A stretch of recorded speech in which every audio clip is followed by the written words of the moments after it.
এই শনিবারের শপথ গ্রহণ অনুষ্ঠান নিয়ে বিজেপি রাজ্য সভাপতি তিনি আজকে কি বলেছেন? আগামী 8 তারিখ বিকেল 4টে আমাদের বিধায়ক দলের বৈঠক হবে, সেখানে বিধায়ক দলের নেতা নির্বাচিত হবেন এবং 9 তারিখ ব্রিগেড প্যারেড গ্রাউন্ডে সকাল 10টার সময় প্রধানমন্ত্রী, স্বরাষ্ট্রমন্ত্রী, বিজেপির আরো সিনিয়র নেতৃবৃন্দ এবং সমস্ত রাজ্যের যারা মুখ্যমন্ত্রী আছেন, এনডিএ শরিকদেরও যারা মুখ্যমন্ত্রী আছেন, তারা সকলে উপস্থিত থাকবেন আশা করা যাচ্ছে। এবং এছাড়াও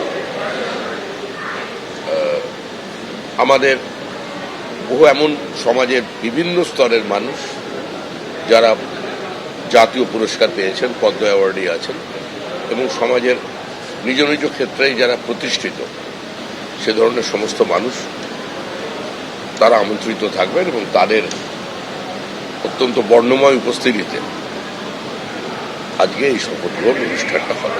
আমরা 2021-এ ঘোষণা করেছিলাম যে আমাদের সরকার রাইটার্স থেকে চলবে, তো সেই জন্য এখন সেখানের অবস্থা কি জানি না। যিনি নতুন মুখ্যমন্ত্রী হবেন তিনি সকলের সঙ্গে আলোচনা করে অবস্থা বুঝে ব্যবস্থা নেবেন।